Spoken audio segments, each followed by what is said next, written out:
One of the things that was perplexing to me, and I'm not saying that I don't like it because I can't not like something that Bryan Danielson does, but in the lead up to the finale of the Owen Hart tournament last night, he went. I think he talked to Sports Illustrated, so he's not like talking to some rando like podcast Mike and JD show bullshit.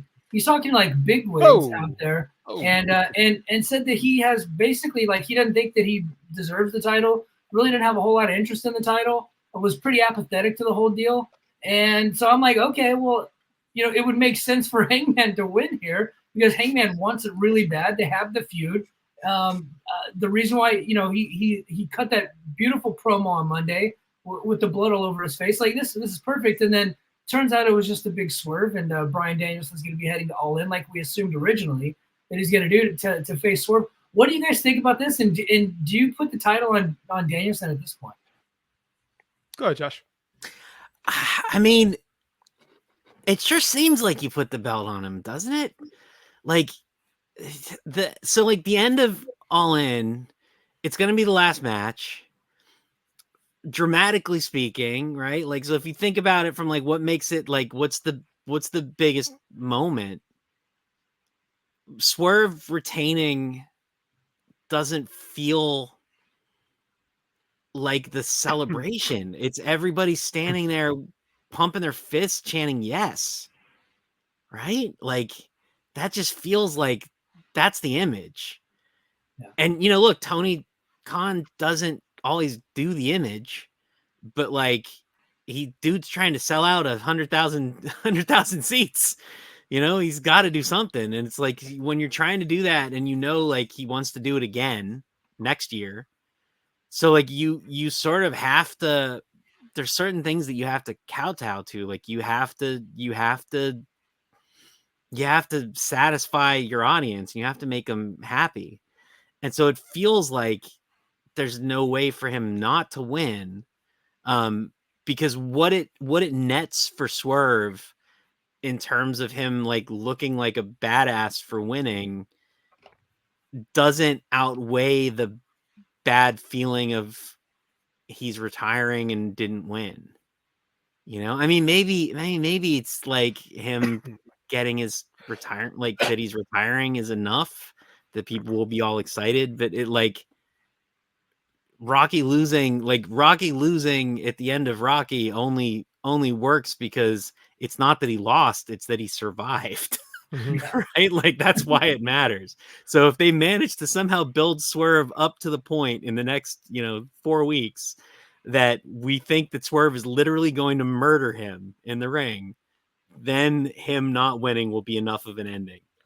But otherwise, I think he kind of needs to win for it to feel real. I love Bryan Danielson. He's one of my all-time favorite wrestlers. I adore his work, character work, and in-ring work. He makes weird choices sometimes, though. Going on all these media tours and saying, I don't want the title, I shouldn't have the title. It seems like it's promotional malpractice. Like yes. You're trying to sell me a ticket, like you said, they got to sell this gigantic stadium in London. Like I want to hear, and I got into an argument with our buddy, not an argument, but a debate with our good buddy Sam Shipman on this mic. And I'm like, well, promotionally, I want the guy shooting for the title to say, I need this belt, like what Hangman did. I need this. It drives me. I'm obsessed with it. Like I want to feel that that my hero or, the protagonist is invested in this, that he's working towards something. I don't know about it. I mean, like he cut a really good promo after Dynamite this week, which of course was again, not on a television show. So I feel weird about how we're getting into this to begin with. But that being said, now that we're here, I feel like Bryan's got to win. I feel like Swerve might have to like trip, and they might have to do like a reverse Montreal here and like trick Bryan into winning the title. Right? Like, cause he's always, here's the problem. Like you say, Rocky does lose, but it's the work that he put in. It's the journey. We get there, we earn that moment. Here's the problem. Bryan always loses the big match. Yeah.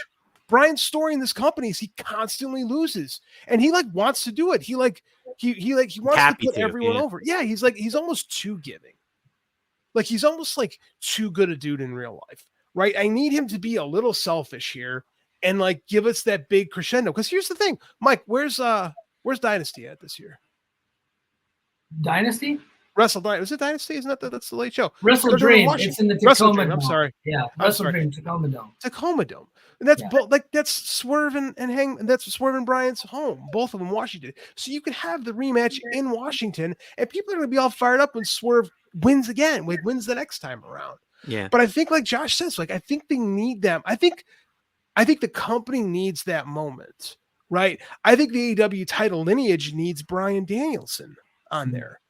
I think we all kind of, and it's not a knock against Swerve, but I think that if Swerve loses and then beats Bryan, I think that helps solidify him more than anything else. Again, I have my inner Dave Meltzer, itching away at me saying this promotional malpractice to have Bryan say, no, I really don't want the title. And then why the hell am I watching the show? If you don't want to watch the damn title, if you don't want to win the champion, what's the point? So I think we as fans, I think the promotion, I think everybody needs it, even if Bryan doesn't think it's the best idea. I think Swerve just needs to fall down and pull him on top and do a fast count. Do whatever it takes to put that belt on him. Yeah, do a reverse Montreal. Hold on, we got a super chat from my Glassdoor gamer. Oh, Said TK as an ECW, I think he said as an ECW fan is going to Terry Funk, ECW Danielson. So basically, I love force the title on Bryan Danielson because Terry Funk. The ECW title was worthless until Terry Funk held the belt, right? 100%. And then he legitimized the title, and then that became a third tier, but it became a big title at that point because it had Terry Funk's name on it. When we looked at the brackets, we were looking at it, and Bryan Danielson was the first name that we thought should win, and we said this exact same scenario that he should go in all in, should get the Wembley Stadium, get the victory, and then flip it back to Swerve. Now we said all this, flip back to Swerve at the Tacoma Dome. We said all this before Forbidden Door. I think Forbidden Door was Swerve's coming out party. He was great. More so than winning the title from Samoa Joe, because I felt like that was a cold title win. I completely 100% agree with Josh about the Christian Cage feud.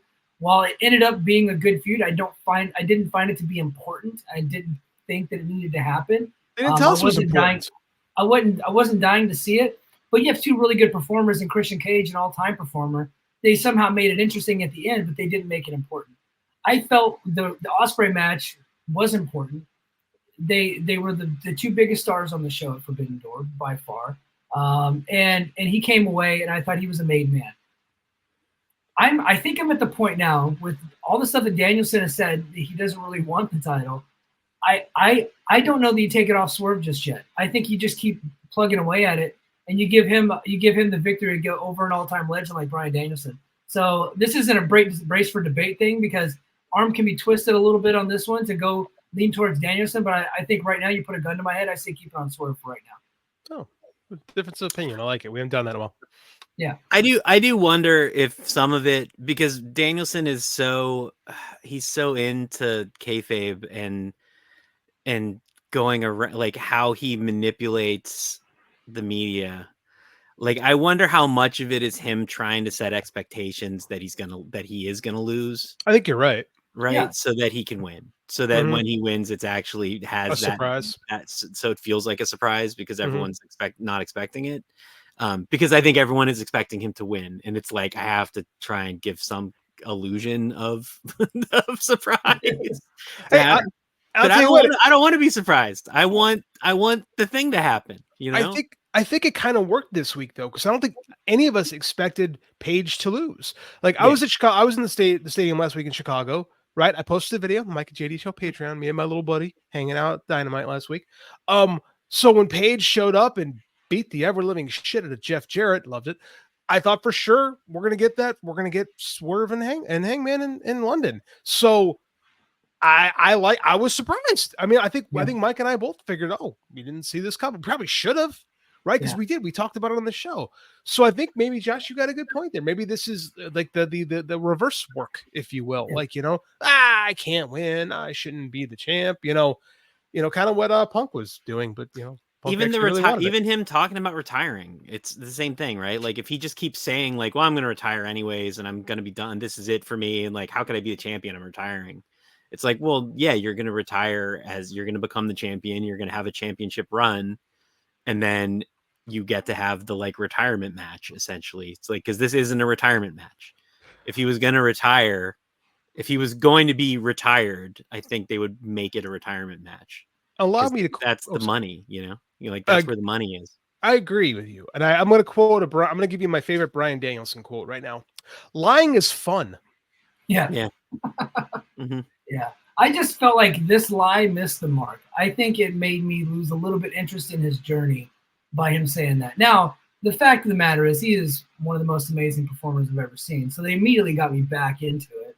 Like the guy's gigging himself. And Jeff Jarrett was amazing in that match, by the way, sliding to Danielson's head and then sliding away around the corner to block the camera so Danielson could run the razor across his head. I thought that was brilliant. Yes, I noticed, but I've also been watching for 35 years, so I can notice stuff like that. I thought he was brilliant.